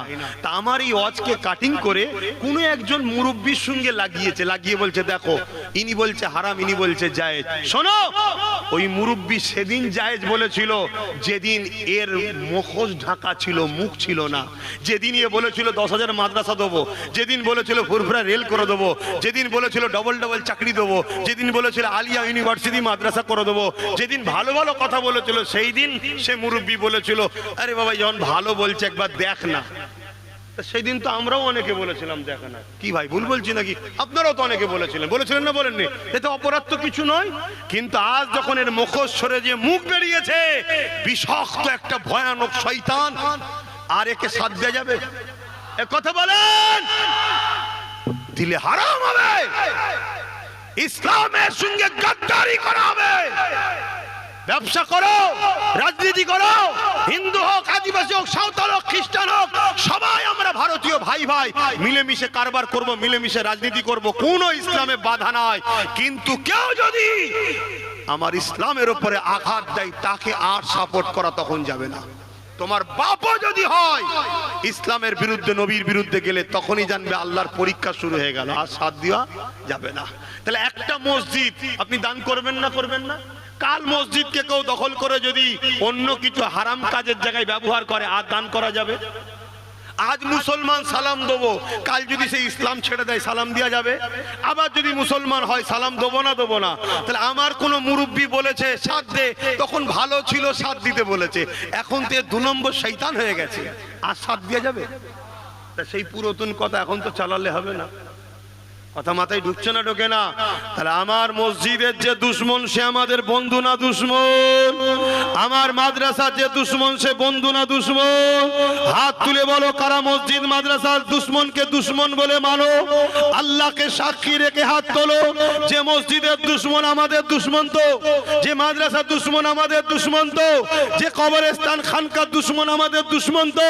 যে বলবে আইন তৈরি করে রাজ ক্ষমতা দিয়ে প্রকাশ্য কেন্দ্র সরকার মসজিদ মাদ্রাসা মিটাতে চাইছে, তার বিরুদ্ধে আমাদের লড়াই চলবে তো? জোরে বলুন, চলবে তো? যদি আমাদের জীবন দিতে হয় জীবন দেবো, কেন্দ্র সরকারের বিরুদ্ধে লড়াই আমাদের চলবে, ঠিক না বেঠে? কেন তুমি রাজ ক্ষমতা দিয়ে মানুষের রুজি রুটি, দেশের কথা না ভেবে আমার ধর্মে আঘাত দিচ্ছ, যেটা সংবিধানের বিরুদ্ধে? তাই তোমাকে আমরা মেনে নিতে পারি না, ঠিক না বেঠি? পাশাপাশি এই হাতগুলো কি অঙ্গীকার করছে আমার রাজ্য সরকার তুমি এতদিন আমাদের বন্ধু সেজেছিলে, আজ তোমার আসল পরিচয় বেরোলো, তুমি কেন্দ্র সরকারের সাথ দিচ্ছ, তুমিও মসজিদ মাদ্রাসার দুশ্মন, তোমাকেও আমরা সাথ দিতে পারবো না। এ হাত সত্য তো নাকি? হাত লম্বা করে তুলুন, সত্য তো নাকি? ডায়ে বায়ে দেখুন কেউ হাত তুলতে বাকি আছে কি? দেখুন কোন গাদ্দার আছে কি আমাদের মধ্যে? দেখুন দেখুন। কেন মুনাফিক চিনতে হবে, মুনাফিক চিনতে হবে। তোর ভালো লাগে না আমাদের সঙ্গে থাকতে হবে না, ইসলামের দুশ্মনের সঙ্গে থাকতে মন যায় থাকতে যা, তার সঙ্গে জাহান্নামের কুকুর হয়ে থাকবি থাকতে যা, আমাদের কোনো অসুবিধা নাই। কিন্তু আমার আল্লাহর ঘরের বিরুদ্ধে যে যাবে, কোরআনের বিরুদ্ধে যে যাবে, তাদের সঙ্গে আমরা যুদ্ধ করতে রাজি আছি। ঠিক না বেটে? উঠে দাঁড়িয়ে বলুন ঠিক না বেটে? ঠিক না বেটে? এত বড় সাহস এরা পেয়ে গেছে, এত বড় সাহস পেয়ে গেছে এরা। কিছু মোল্লা মলি সাহেবকে, মুনাফিককে খারিদ করে যদি মনে করে আমরা ইসলামকে মিটিয়ে দেবো ভারত থেকে, বাংলা থেকে, এদেরকে বুঝে লিয়া দরকার। ব্রিটিশ দেখো মিটিয়েছি আমরা, চিঙ্গিস খানকে মিটিয়েছি আমরা, চিঙ্গিস খানের নাম মিটিয়েছি আমরা, নমরুদকে মিটিয়েছি আমরা, সাদ্দাতকে মিটিয়েছি আমরা, ফিরাউনকে মিটিয়েছি আমরা। তোদেরকেও মিটাতে দেরি আমাদের হবে না ইনশাআল্লাহ। ঠিক না বেঠে? ওদের হাতে সব থাকতে পারে। আল্লাহু আকবার। ওদের হাতে সব থাকতে পারে, আমাদের হাতে কিছু নেই তো কি হয়েছে? বদরে আমাদের হাতেই ছিল না, সন্ত্রাসদের হাতেই ছিল। বিজয় আল্লাহ আমাদেরই দিয়েছে। জোরে বলুন সুবহানাল্লাহ। হাত নামাও। ঘাবড়ে যাচ্ছ নাকি? যে আল্লাহ ছাড়া অন্য কাউকে ভয় করে সে তো কাপুরুষ হয়ে বাঁচে। তোমার তো ঘর এই এলাকায়, আমার ঘর তো অনেক দূরে, আমি তো ভয় করি। খোদা আমার কপালে যেটা লিখে রেখেছে ওটাকে রদ করতে আমি পারবো না। শুনছ? অতএব সামান্য দুনিয়ার লোভ লালসার জন্য, পদের জন্য, জায়গার জন্য নিজেদের মধ্যে মতনৈক্য করো না। আগে নিজের অস্তিত্বকে বাঁচাও, নিজের অস্তিত্বকে ঠিক করো, তারপরে ভাই ভাই বসে আমরা ঠিক করে নেব। কথা শুনছেন? আমাদের মধ্যে অনেক সিলসিলা আছে, যার সিলসিলা তার কাছে থাকবে যাক, যার হুজুর, যার আমির, যার শায়েখ তার কাছে থাকবে যাক। মসজিদটা আমাদের সবার, মাদ্রাসাটা আমাদের সবার, কবরস্থান আমাদের সবার। এই ক্ষেত্রে আমাদের সবাইকে সংগঠিত হওয়া দরকার আছে না নাই? আমি একটা শেষ কথা বলবো। একদিকে মসজিদের দুশমন আপনাকে ডাকছে, আমার কথা শুনছেন তো? একদিকে মসজিদের দুশমন আপনাকে ডাকছে যে আমার সাথে আসো, আমি তোমাদের এই দেবো, এই দেবো, এই দেবো, এই দেবো, আসো আসো আসো। আর একদিকে মসজিদের পক্ষে দাঁড়িয়ে সুপ্রিম কোর্টে কেস করা নবী বংশের আওলাদ আপনাকে ডাকছে, আমার সাথে আসো, তোমাদেরকে ইজ্জত সম্মান দেবো, তোমাদের অধিকার দেবো। আজকে বলুন, আপনাদের কাছে জানতে চাই, মসজিদের দুশমনের ডাকে সাথ দেবেন না মসজিদের বাঁচাবার জন্য যে সুপ্রিম কোর্টে কেস করেছে তার সাথ দেবেন? কার কার? এবারে আমি বলি, মসজিদের দুশমনের কারা সাথ দেবেন? হাত তুলবেন। মসজিদের দুশমনের সাথ কারা দেবেন? মসজিদের দুশমনের সাথ কারা দেবেন? হাত তোলেন। দেবেন কেউ?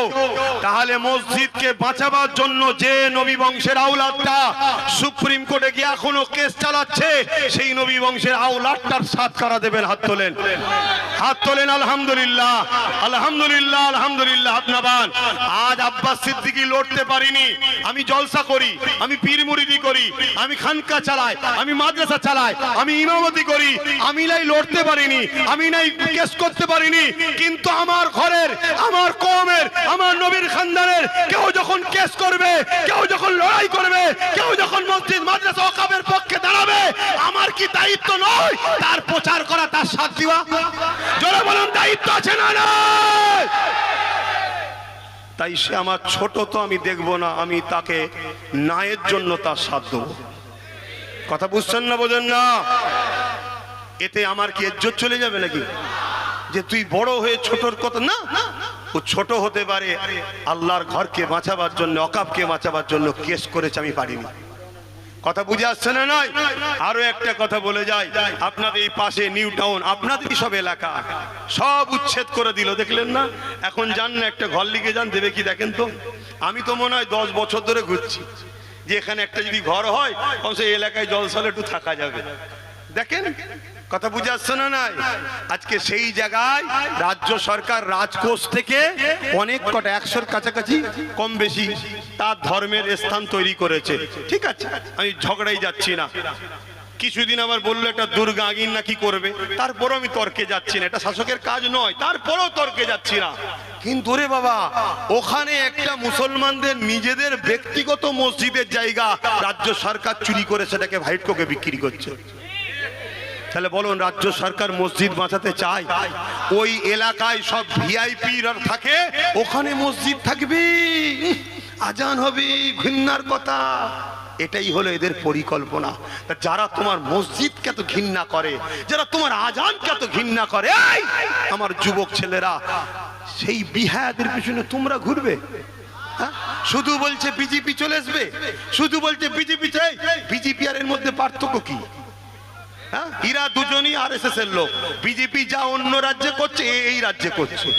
উপরন্ত বিজেপি প্রকাশ্য করছে, এই রাজ্যে প্রকাশ্য এসে করতে গেলে না সাইজ করে দেবো।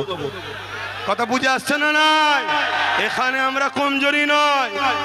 অন্য জায়গায় তোমাদের দাদাগিরি চলতে পারে, এখানে চলবে না। কথা বুঝে আসছে না? নাই, কিন্তু সেই জায়গায় এখানে কিন্তু এ ঘুমটা দিয়ে কাজ করে যাচ্ছে না, যায় না। কত বড় কাজ করেছে, আমাদেরকে প্রসাদ পর্যন্ত খাওয়াতে চেয়েছে। যেটা বিজেপি পারবে? এই পারবে? আর একটা কথা, এরপরও আমি কি বলেছিলাম, যদি বিজেপিকে রুখতেই হয়, এরপরও বলেছি আমি, এর অনেক বক্তব্য কেটে দিয়েছে, বিজেপিকে যদি রুখতেই হয়, প্রথমে তুমি ক্ষমা চাও। দিল্লি যেতে বলা ভুল হয়েছে, কোরআনের বিরোধী বলেছি, আমার ভুল হয়েছে, আমাকে ক্ষমা করে দাও, এটা বল। এক। দ্বিতীয় নম্বর কথা, এটা বলার পরও বিজেপিকে যখন রুখবে, বিজেপি কার দুশ্মন ভাই? মুসলমানদের, বলছে তো নাকি? তো বিজেপি যখন রুখবে, মুসলমানদের দুশ্মন যখন বিজেপি, তোর উপরে ভরসা করবো কেন? ঠিক তো নাকি? আয় একসাথে পার্টনারে থাকবো। কি পার্টনারে থাকবো? তিনটে পায়া তোর থাকবে, একটা আমার থাকবে। না হয় 15 বছর শুধু শুনছি বিজেপি রুখতে, আবার বিজেপি শুধু হু করে ঢুকেই যাচ্ছে। ঠিক না বে? ঠিক। হ্যাঁ, তাহলে ডাল মে কুছ কালা হ্যায়, মানে একটা লোকের কাপড়ে নাপাক লেগেছে, পিসাব লেগেছে, বলছে মদ দিয়ে পাক করবো, এ হবে কেন? ওটাও হারাম, এটাও হারাম। ডাকাত রুখতে চোরকে দিচ্ছে পাহারা, তাহলে বিপদ আছে না? নাই, বিপদ হচ্ছে। মব লিঞ্চিং হচ্ছে না? হয়নি? আপনাদের এই আশপাশে অনেক জাহান্নামের কুকুরের মুখ থেকে এমনও শোনা যায়, তারা আবার বলে আমরা মুসলমান। মুসলমান নয়, এরা বেঈমান, মুনাফিক। এরা বলে বিজেপিকে ভোট দেওয়া ভালো, বলে না? বলে না? আজ কিন্তু দাগ লাগাই আমাদেরকে বলে বিটি, এ বলে না? বলে না? হ্যাঁ, এটা প্ল্যান যাতে করে কম ভয় খায়। এই বিশ্বাস নেই ভাইয়ের উপরে? আছে না? নাই।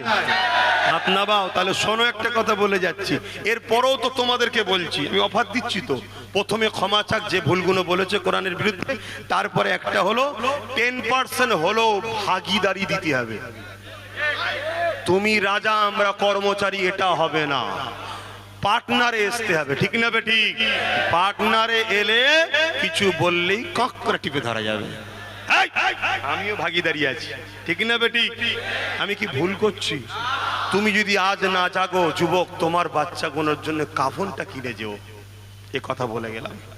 তুমি যদি আজ না জাগো যুবক, তোমার বাচ্চার জন্য কাফনটা কিনে যেও, কাল তোমাকে ভোট দিবার অধিকার কেড়ে নেওয়া হবে। এই যে এসআইআর, এই যে এসআইআর কি ফেতনা! এক তো বললো আমি বেঁচে থাকতে গেলে এসআইআর করতে দেবো না, মরে গেছে নাকি? এখন আবার ক্যাম্প খুলে বসে আছে, এসআইআর করো, এসআইআর করো, এসআইআর করো। তাহলে কি কথা মাথায় ঢুকছে? তবে তোমরা চিন্তা করো না, আল্লাহ তোমাদের এই ভাইয়ের দ্বারা চেষ্টা করে একটাই লাঠি মিলিয়েছে, ওই এক লাঠি সবাইকে ঠাইজ করে দিচ্ছে।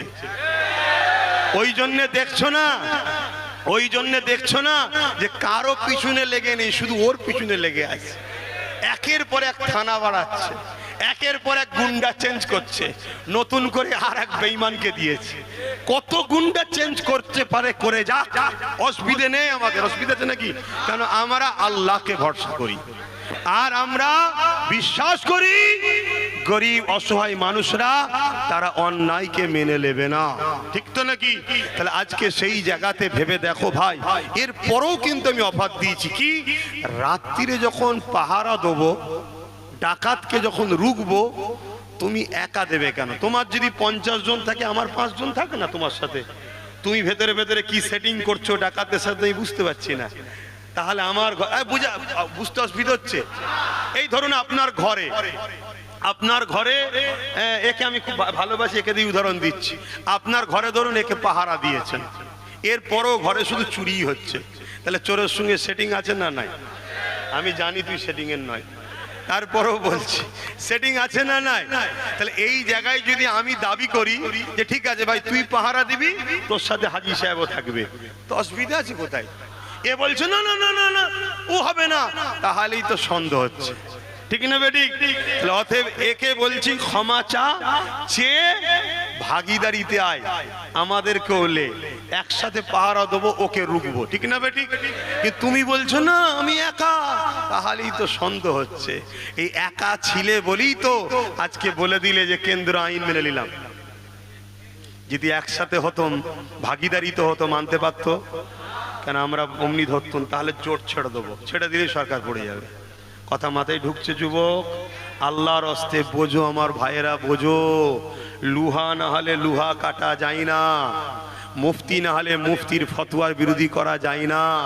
তবে মনে রাখবেন, অনেক আলেম উলামাকে আগামী দিন বাজারে নামাবে পয়সা দিয়ে, তারা বলবে এই একটাই ভয়, বিজেপি চলে আসবে, বিজেপি চলে আসবে।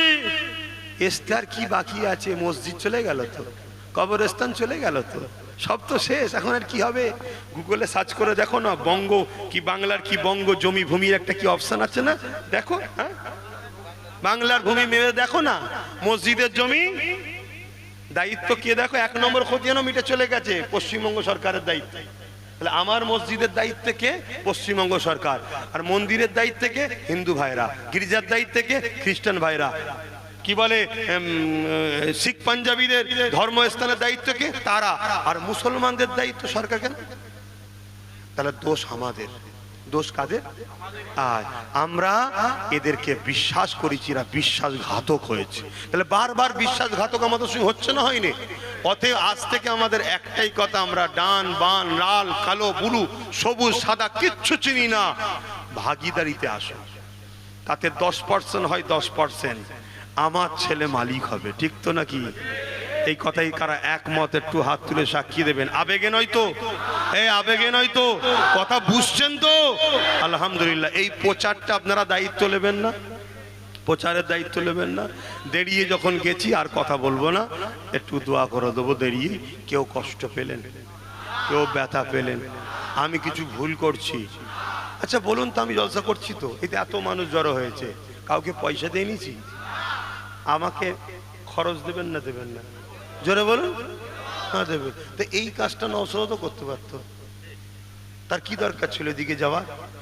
তাকে আমি বুঝিয়েছি, দেখ ভাই, সবাই যদি হুজুর হয়ে যায়, তাহলে এ কমে চাকরি বাকরির জায়গাটায় যখন আটকে দেয়, খুলবে কে? তুই যা, তুই যা। খেলাধুলার বয়স থেকে ওকে নাপিয়ে দিয়েছি, আজকে তার উপরে কি টর্চার হচ্ছে, কে জুলুম, কে কে করছে দেখুন, ঠিক মুসলিম এলাকার গুন্ডাগুলো। খেয়াল করে দেখো। অতএব ঘরটাকে আগে ঠিক করতে হবে, ঘর ঠিক হলে, ঘরকে চাপকালে বাইরে সবকটা ভয় কাঁপবে, ওরে সর্বনাশ বেটাকে মারছে রে, চুপ করে যা, ঠিক না বেটি? ঘরটাকে ঠিক করতে হবে। তাই বারবার বলে যাচ্ছি, একদিন লড়াই ছিল রুজি রুটি, কারবার চাকরি, থাকা না থাকা, বেঁচে থাকার লড়াই। এখন লড়াই আমার ইসলামের বিরুদ্ধে, মসজিদ মাদ্রাসাকে বাঁচাবার লড়াই। এই লড়াইয়ে কোনো মুসলমান যদি আমাদের মোকাবেলায় আসে, সে মুসলিম নয়, সে আব্দুল্লাহ ইবনে উবাই মুনাফিক, তার বিরুদ্ধে আমরা লড়াই করতে রাজি আছি না নাই? জোরে বলুন, রাজি আছি না নাই? সে যদি মনে করে সরকার আমার পিছনে আছে, তো সরকারকে আমরা বিরুদ্ধে লড়বো, তো সরকারকে আমরা শেষ করে দেবো ইনশাল্লাহ, ঠিক না বে ঠিক গো? অতএব আমরা হকের পক্ষে ছিলাম, আছি, থাকবো। এর বিনিময়ে আল্লাহ আমাদের দুনিয়া আখিরাত নাজাত দেন, বলুন আল্লাহুম্মা আমিন। যাক, আমার কথা শেষ করছি। কিছু বলবে না? আর কেউ নেই তো? কিছু বলার আছে? হ্যাঁ, ওই বাবা, একটা কাজ দিয়ে দিয়েছে রে আবার, তাহলে একটু বসতে হবে, বসে দোয়া করতে হবে। বসেন বসেন বসেন, টক করে বসেন। ছেলেরা যাচ্ছে, টক করে বসেন। ছেলেরা যাচ্ছে, টক করে বসেন। যার যা খুশি পকেটে হাত দেন, যার যা খুশি পকেটে হাত দেন। একটু বলেছে যখন, আসেন তারা দেখ, ছেলে কই তোমার, কই? একটু বসে যান, আল্লাহর রাস্তায় বসেন।